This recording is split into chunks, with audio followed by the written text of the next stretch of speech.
Corpus. What is a corpus? Corpus is defined as a collection of documents with the same meaning and which have a common topic and written with some defined schema. Now, what is a biomedical corpus? Biomedical corpus is collection of documents which are related to biological domain. In literature, there is several biomedical corpuses which are used for testing and training of different tasks in the relationship of biological documents.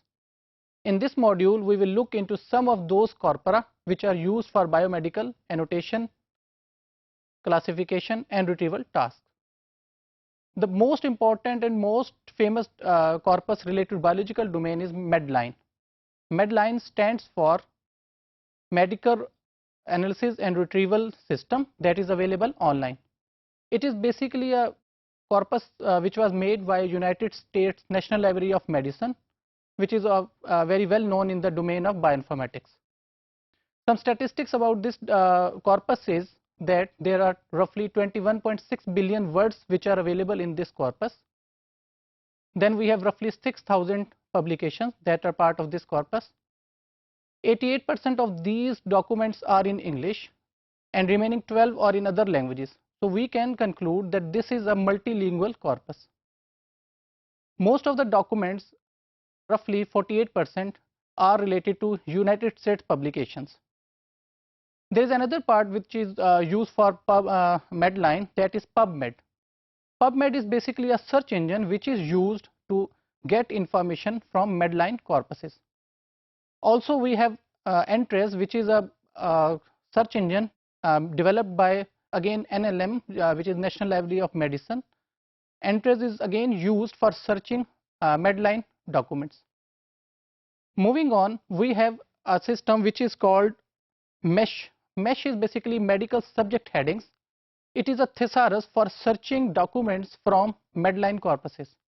So when we combine MESH with Medline, we say that we can retrieve syntactic based plus semantic based information from biological documents using these two methods.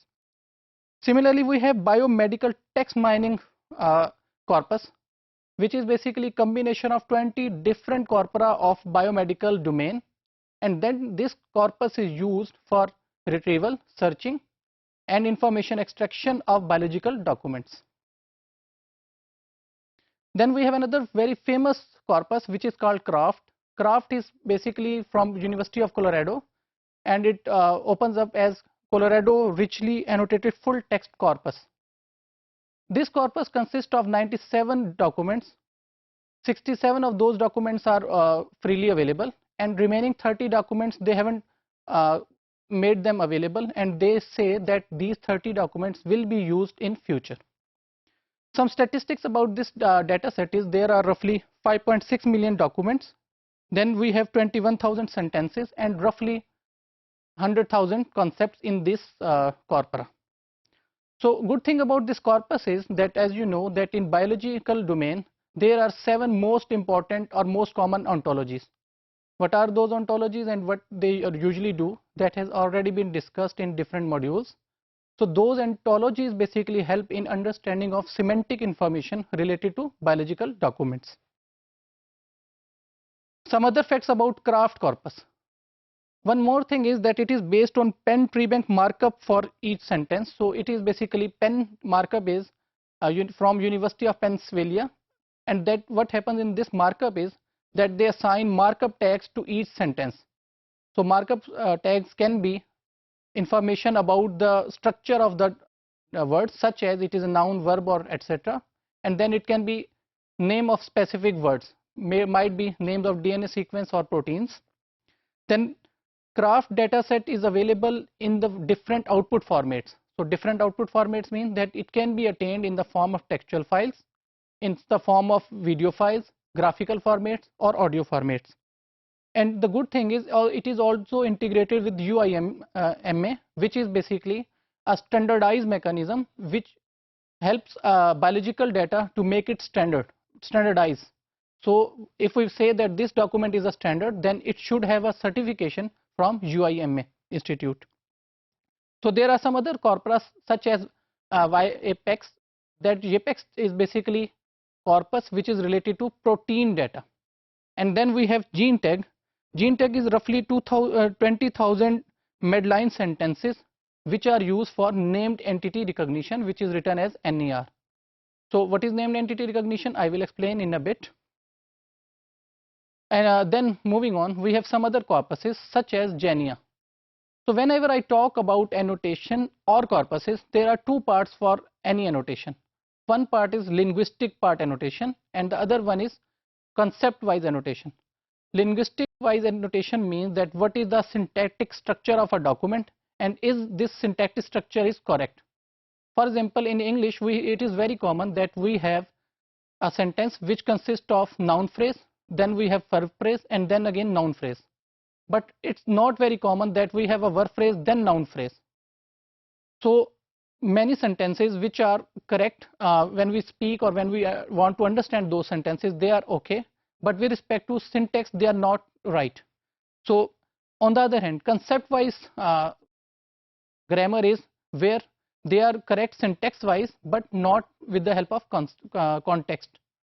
So Genia is basically a corpus which handles both of these concepts. Either it is linguistic based correction or semantic based or concept based correction. So what are different domains which are used in Genia?